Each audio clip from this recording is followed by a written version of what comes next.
नमस्कार साथियों, आप सभी का स्वागत है मेरे YouTube चैनल भारतीय शिक्षक क्लासेस में। आज हम पाश्चात्य काव्य शास्त्र में व्याख्यात्मक प्रश्न किस प्रकार के आते हैं उसके विषय में जानेंगे।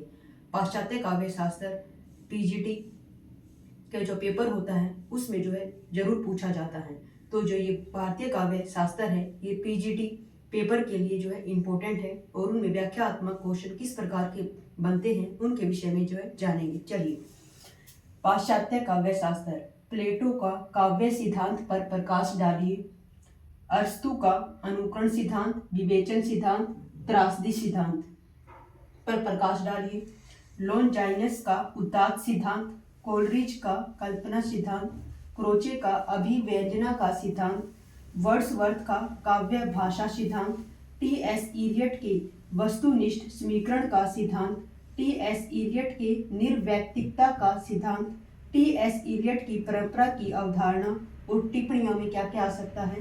संरचनावाद आ सकता है, स्वच्छंदतावाद, विसंगति और विडंबना, विखंडनावाद, मनोविश्लेषणवाद और प्रतीकवाद। प्रतीकवाद आपको दिख नहीं रहा होगा लेकिन ये प्रतीकवाद है। ठीक है बेटे, तो ये इम्पोर्टेंट जो कवि हैं पाश्चात्य काव्य शास्त्र में उनसे संबंधित ये क्वेश्चन है। कुछ क्वेश्चन और हैं इम्पोर्टेंट जो यहाँ पर लिखना संभव नहीं हो पाया है। अगर आप चाहते हो कि वे क्वेश्चन भी बताए जाए तो प्लीज आप कमेंट जरूर करना, तभी इसका सेकंड पार्ट आपको वीडियो के थ्रू मिलेगा। देखिए कैसे क्वेश्चन पूछा जाएगा। प्लेटो का काव्य सिद्धांत पर प्रकाश डालिए। आपको सिर्फ प्लेटो का काव्य सिद्धांत पर ही फोकस करना है। इसके बाद क्वेश्चन के आगे चाहे कुछ भी लिखा हो, चाहे घुमा फिरा के ये क्वेश्चन देंगे, लेकिन हमें सिर्फ फोकस करना है प्लेटो का काव्य सिद्धांत पर। ऐसे ही अरस्तु का अनुकरण सिद्धांत पर प्रकाश डालिए। अरस्तु का 3 क्वेश्चन यहाँ पर देखने को मिलते हैं, एक अनुकरण सिद्धांत, विवेचन सिद्धांत और त्रासदी सिद्धांत। जो ये 3 क्वेश्चन हैं ये टिप्पणी के रूप में भी आ सकते हैं।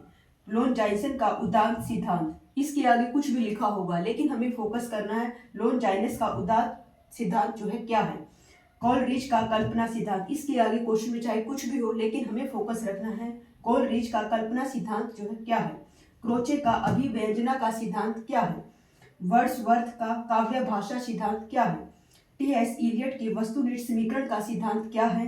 निर्वैयक्तिकता का सिद्धांत क्या है। परंपरा की अवधारणा क्या है। और यह टिप्पणी संरचनावाद, स्वच्छंदतावाद, विसंगति और विडंबना, विखंडनावाद, मनोविश्लेषणवाद और प्रतीकवाद। अगर ये वीडियो आपको अच्छी लगे तो इसको लाइक करना और सब्सक्राइब भी करना। Thank you.